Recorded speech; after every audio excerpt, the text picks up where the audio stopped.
Before your body can open, before your mind can change, it first has to believe, I am safe here. And that belief has a sound.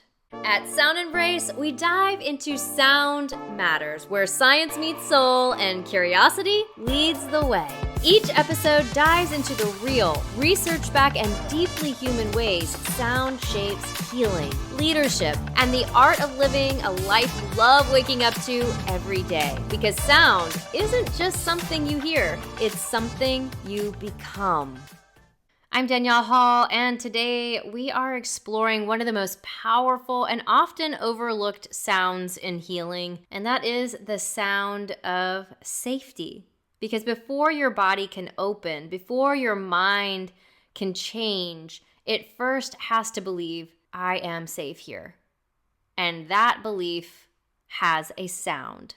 I'm going to invite you now to take a moment and close your eyes. If you are driving, you know the drill. Don't do it.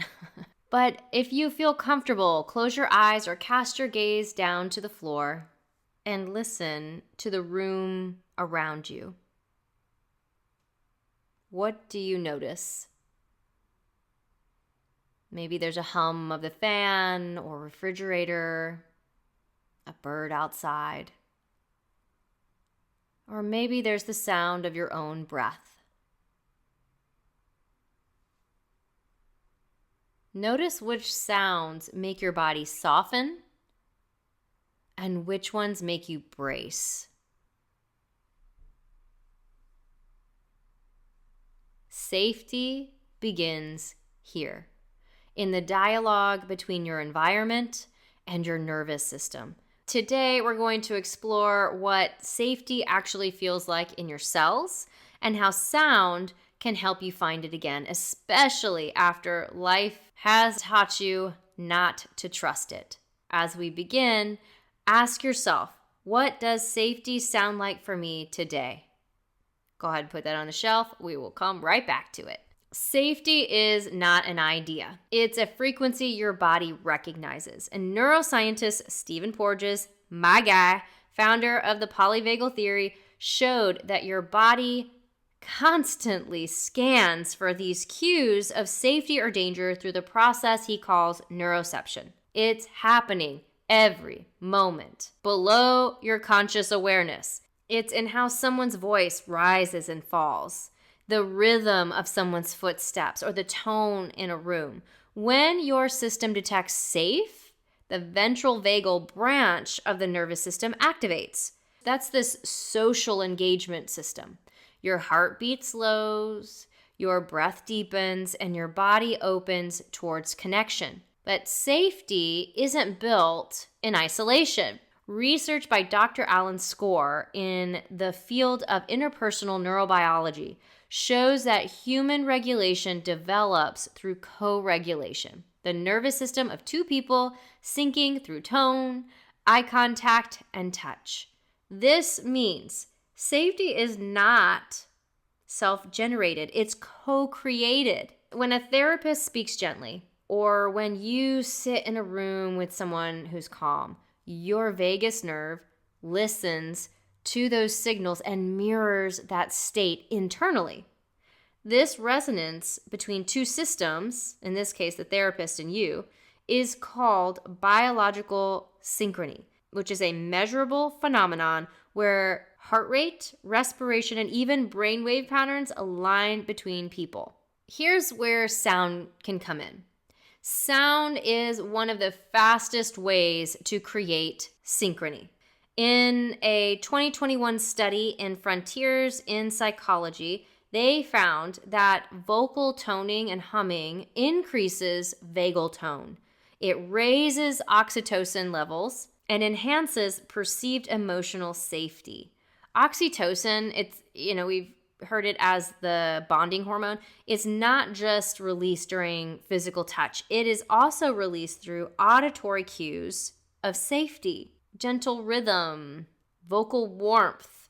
So when we hear a soft hum, a lullaby, or a compassionate voice, the body responds biochemically with trust.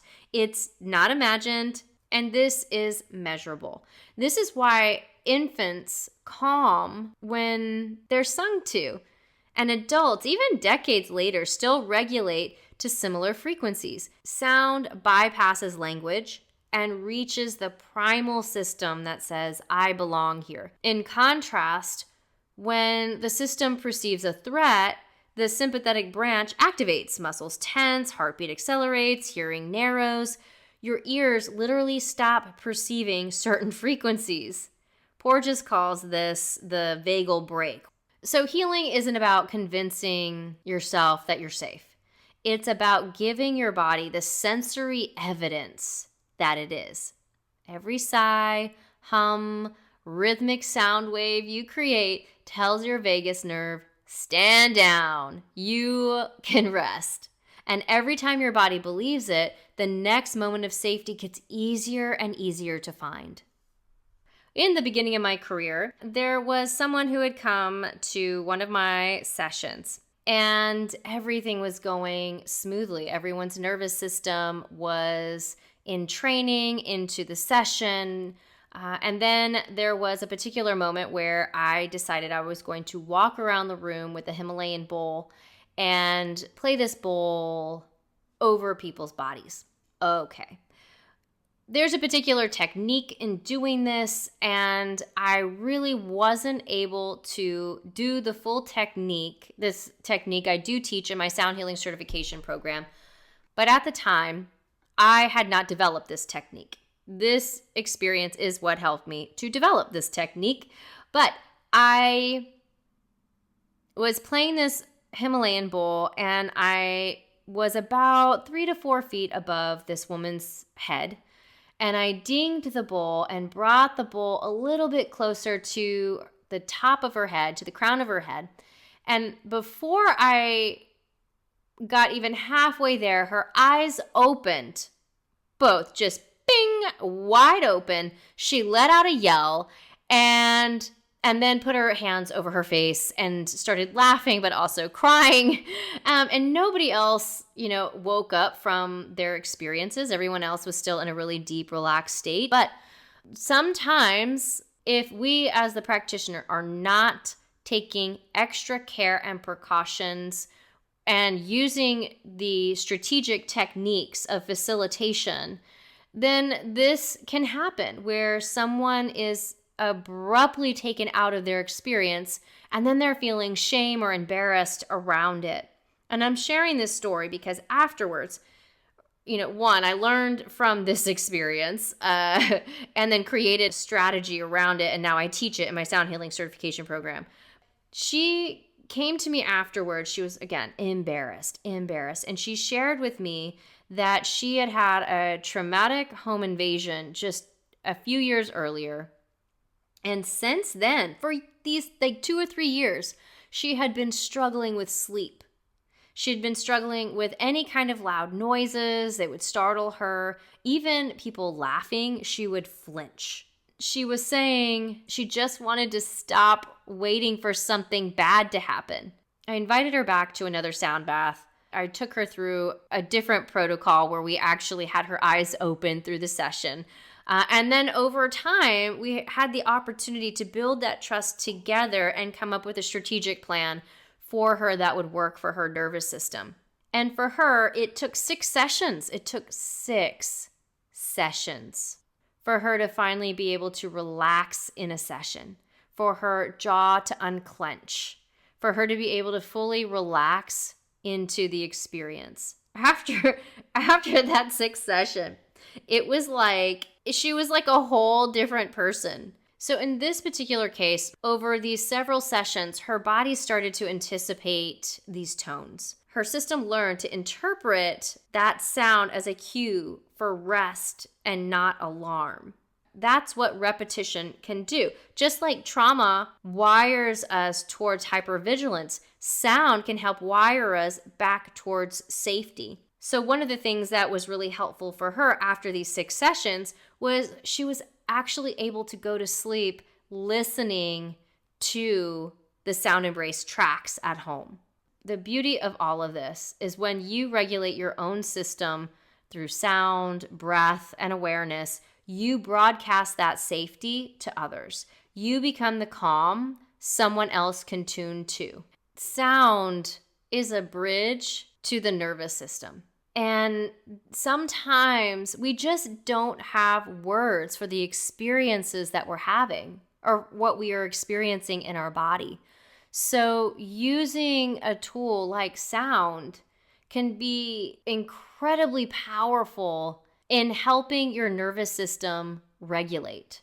Let's set ourselves up for about a 5-minute experience. If you are not driving, you know the deal, my friend. Go ahead and find a comfortable position. And as you do, gently close your eyes and let your attention move inward. Inviting in a slow inhale through the nose, breathing in. And a longer exhale through the mouth. Again, in through the nose.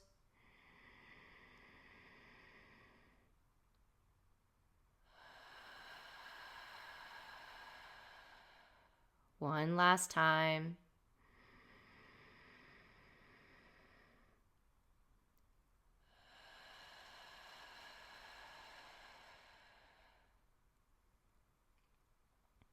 Bringing your awareness now to your breath. The sound of breathing in and breathing out.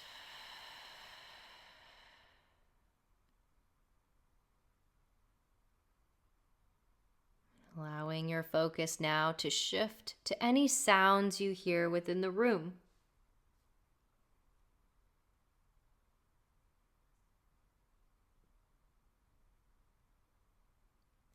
And now notice any of the sounds you hear outside of the room.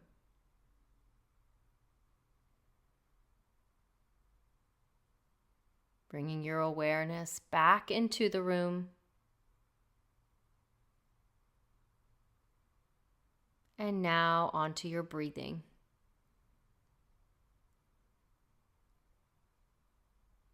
And when you're ready, you may slowly open your eyes. Safety doesn't always arrive in silence. Sometimes it hums. Sometimes it breathes. Sometimes it's the birds. Sometimes it's your ceiling fan or your dog making the dog sounds. And every time you practice listening for it, your body remembers faster. Because the sound of safety isn't something we learn, it's something we return to.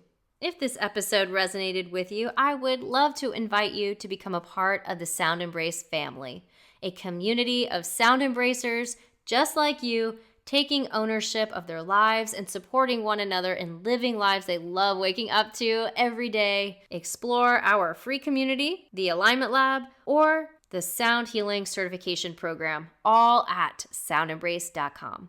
Stay curious, listen deeply, live a life you love.